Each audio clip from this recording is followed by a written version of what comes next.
Our voices. Our stories. Our community.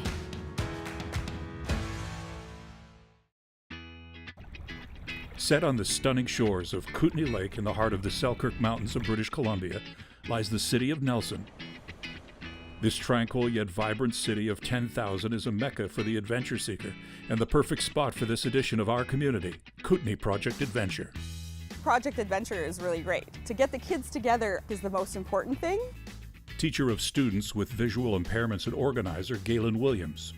They live in rural areas. They're typically the only student in their school. Oftentimes they're a community that has a visual impairment, and so there's nobody like them. Kootenay Project Adventure is a program specifically designed for students with vision loss. This unique program provides those students who are blind or visually impaired the opportunity to participate in beyond the classroom adventure activities as a means of developing important life skills. It's a safe place for students to step beyond their daily comfort zones in a quest to learn and grow and continue as contributing members and leaders of their communities. With the group gathered in the common room of the Dancing Bear Inn, Galen starts things off. I think we're all here, and I think the youth leaders are going to lead the introduction. Yay! I'm John from Vancouver. I'm 27, and I'm with Blind Beginnings. John T., 17-year-old Colby Zanier, and 22-year-old Matthew Alvernaz are youth leaders with Blind Beginnings. This group is dedicated to helping children and youth who are blind or partially sighted live a life without limits. The trio met with Alan Kirk, orientation and mobility specialist with the CNIB in Nelson, to discuss strategy for the first activity. So we're going to talk about the scavenger hunt. It would actually help if you guys went across the street, or if we set you off like 5 minutes after each other, might be a good idea too. Youth leader Colby Zanier. So next we're going to do a scavenger hunt. We'll be broken up into 3 groups, and one of us youth leaders will be with each of the groups. And throughout the scavenger hunt, we're going to either be taking pictures or buying some different things. And we have to, as a group and working together, figure out how to get from place to place. Made a map using the PIF machine. So does anyone want to see and feel the map? I do. The PIF machine, or Pictures in a Flash Tactile Graphic Maker, is a simple and fast way to prepare tactile graphics. This device creates raised line drawings on paper called capsule or swell paper. The heat causes the lines to swell, allowing the drawing to be read with fingers. So there's one main road, which is the road on your right, which is Baker. All the roads that are going across that are all the crossroads. And then further up the map is the lake up here. I have a list of where we're going and where we're starting, and when we go to each place, we're going to either be taking a picture of an item, or buying something, or asking for something. So we'll go to each station, and depending on how it is, either I'm going to tell you where it is, or I'm going to give you a hint of the kind of place we're going, and you're going to have to try and kind of guess it a little bit. We'll see how it goes. Okay, we're going to go to CIBC. Okay. Your job is to find it using any means necessary. You can use GPS, you can ask a random person, you can find someone who knows where they're going. So if you think you know where you're going, you want to try and lead the way? Straight up. Oh, lead the way. Lead the way, Lonnie. Okay, let's go.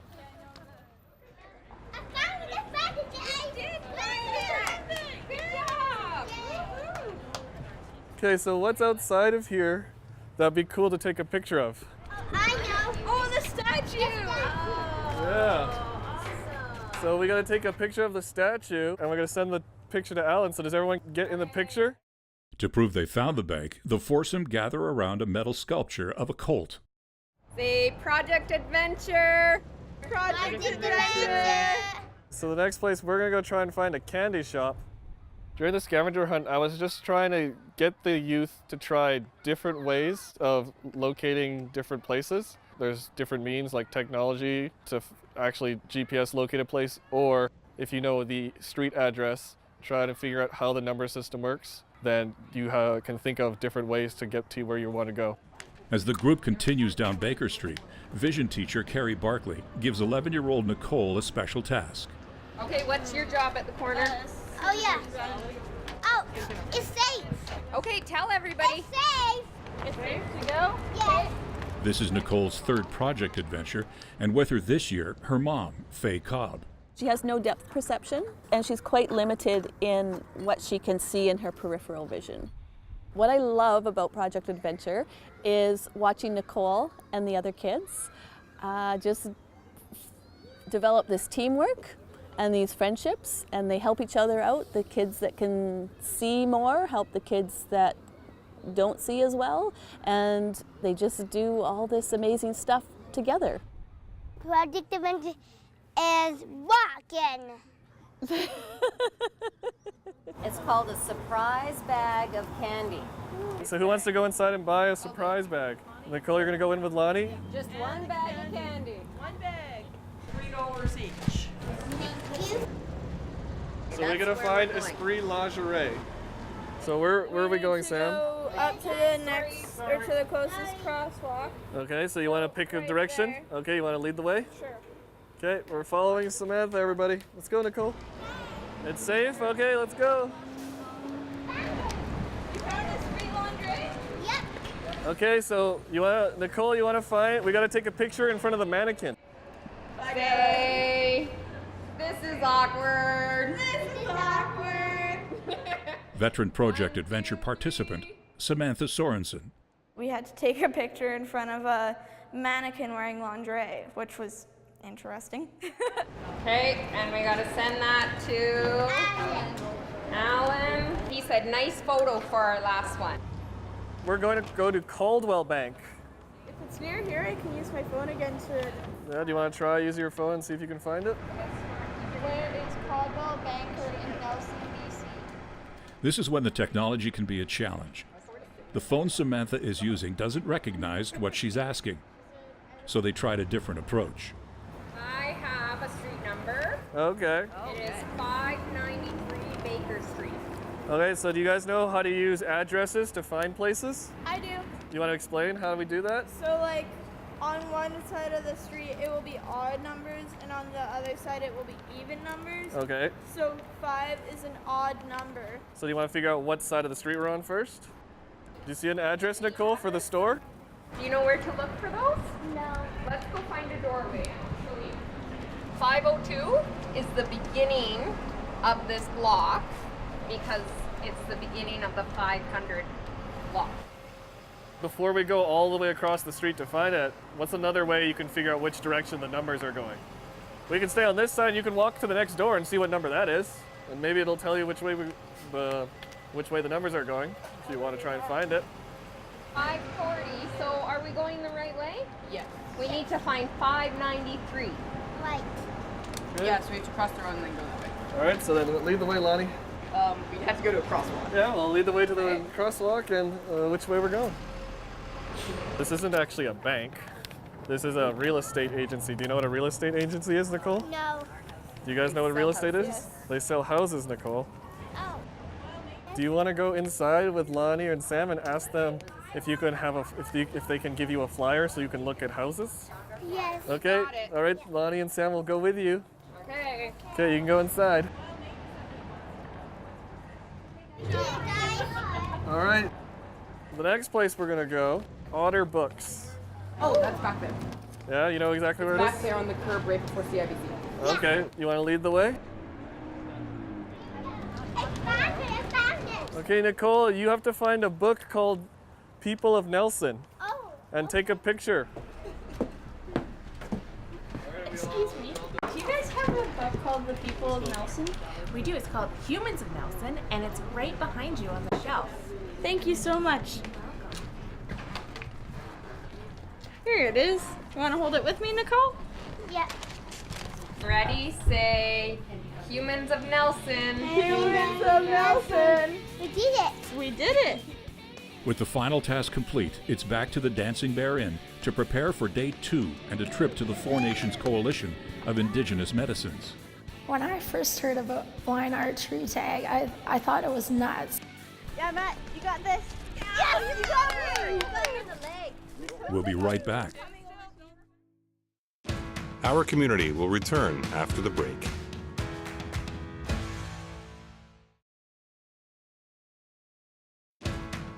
We now return to our community.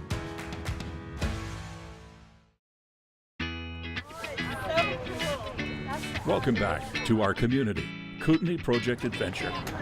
Come on in. The group starts day 2, boarding the school bus on their way to the Four Nations Coalition of Indigenous Medicines. A 35-minute drive through the Slocan Valley to the land of the Sinaiks people. Welcome everybody to Four Nations. My name is Wambly Chantawi. My English name is Catherine McCooey. You can call me Kat. Catherine McCooey is co-director of Four Nations. She, along with co-founder Jessica Bamford and land-based educator Mireille Evans, design and facilitate a wide variety of recreation, education, and wellness programs. We're going to sing a welcoming prayer song for you guys, welcoming to Four Nations.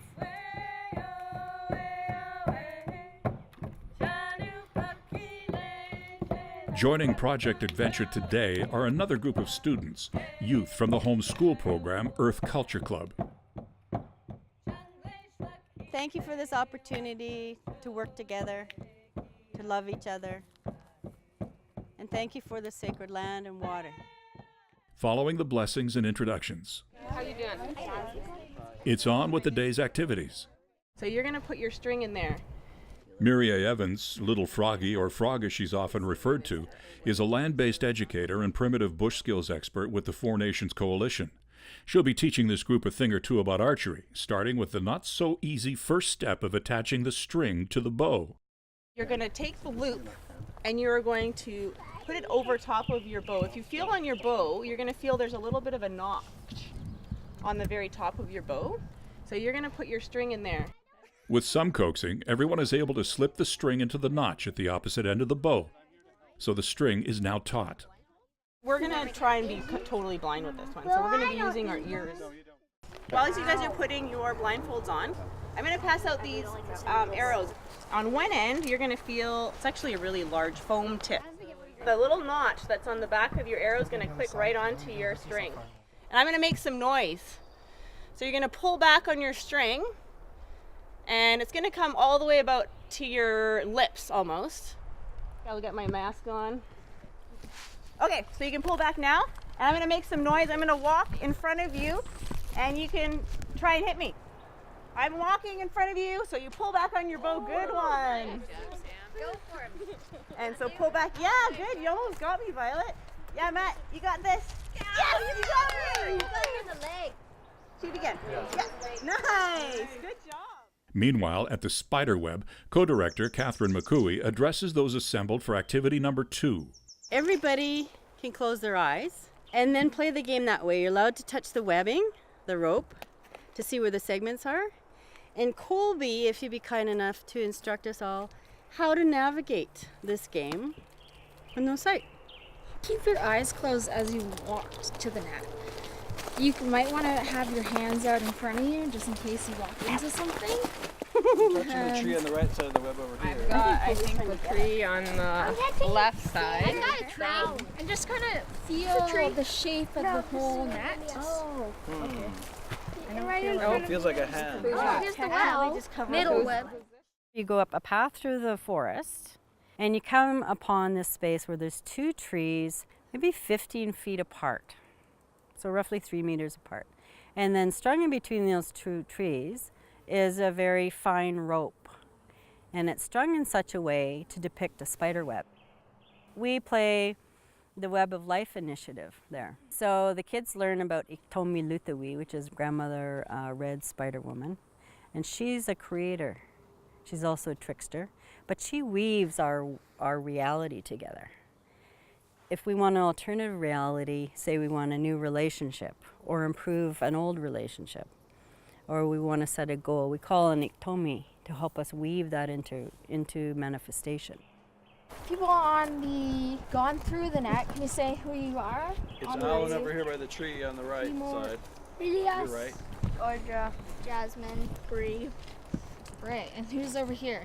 Lonnie. On the other side. And Carrie. One segment close to the bottom, and I've got one segment close to the tree, and another segment above the one closest to the ground. Has anybody gone through when they were on this side, on the left? And did they go through by the tree? No. No? Okay, I'm gonna go through that one then. There you go, Carrie. Cheer on.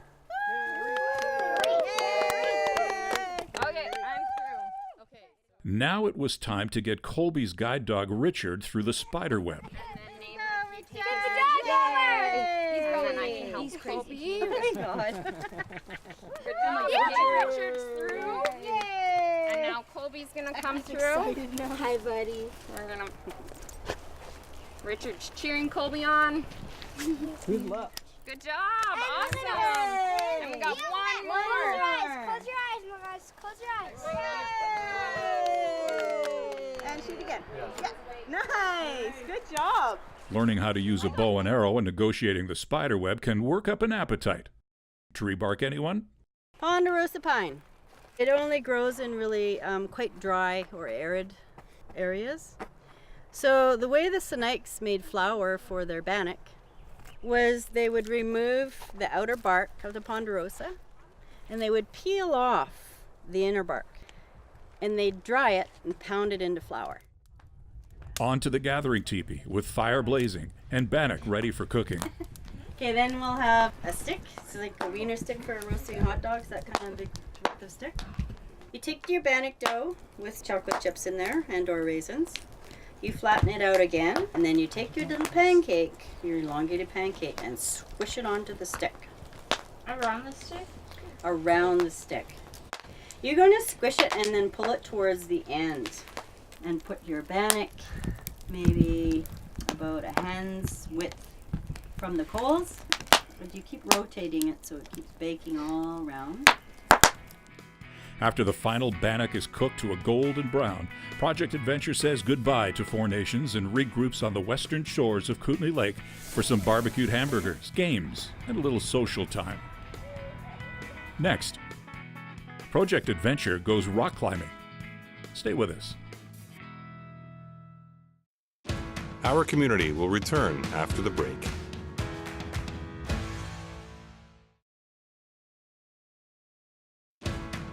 We now return to our community.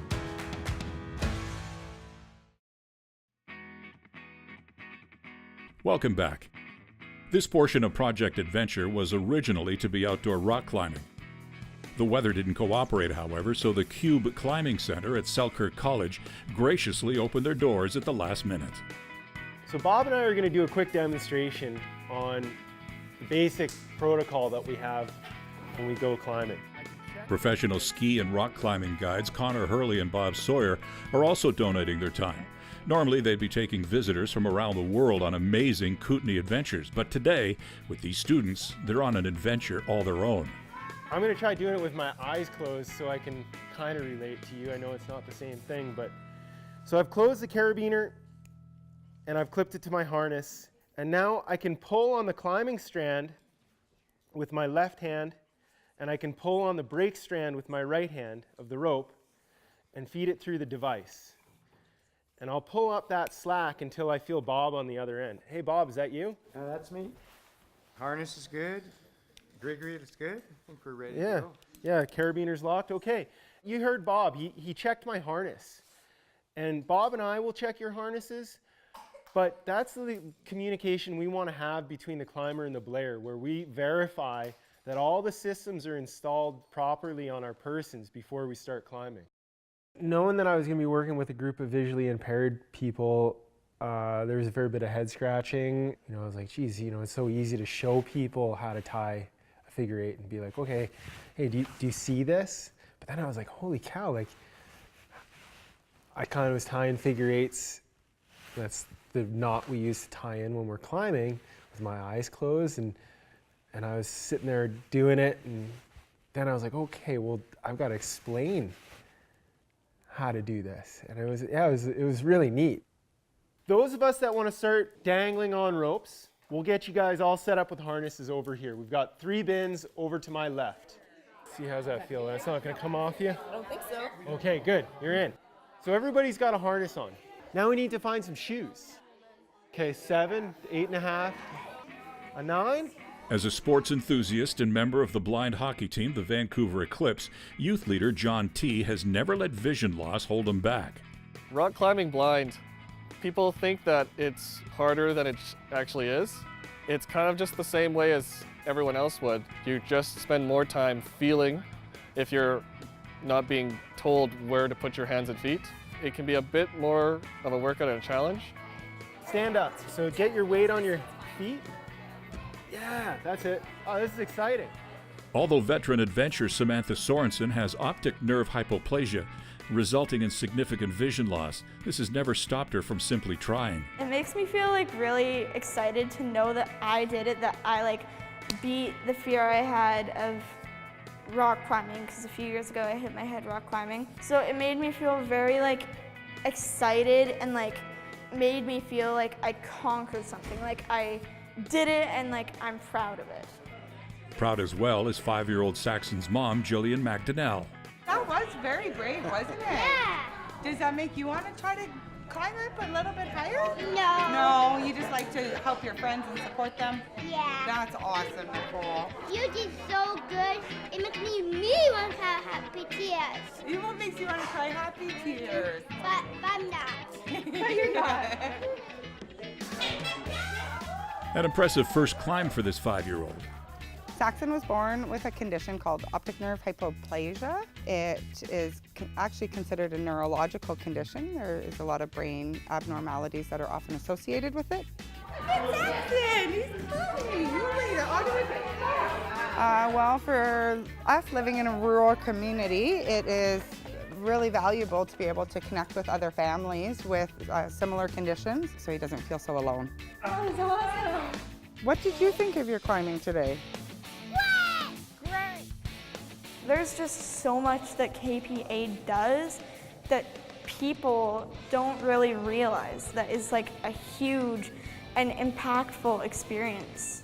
You build so many lifelong friends and skills from just daily living, how to find different locations, building confidence with talking to each other and getting comfortable with talking to different people about your vision, and brings out leadership.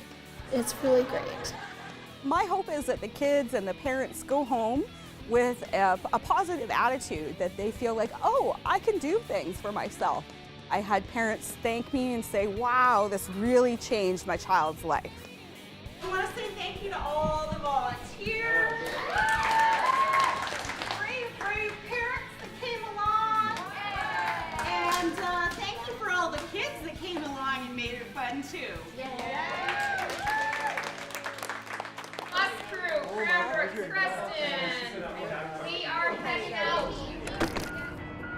As the doors close on the school bus, Project Adventure must say goodbye for one more year. Fears conquered, friendships made, and now a whole new outlook on life. Do you want to come back to Project Adventure next year? Yes! Yes! Producers Tim Tester, Linda Blackwell. Videographer Tim Tester. Editors Tim Tester, Manuel Grados Andrade. Audio post Mark Phoenix. Integrated Describe video specialist Ron Rickford. Senior producer Jennifer Johnson.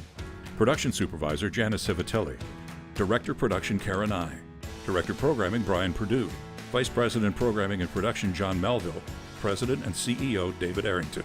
Copyright 2018 Accessible Media Inc.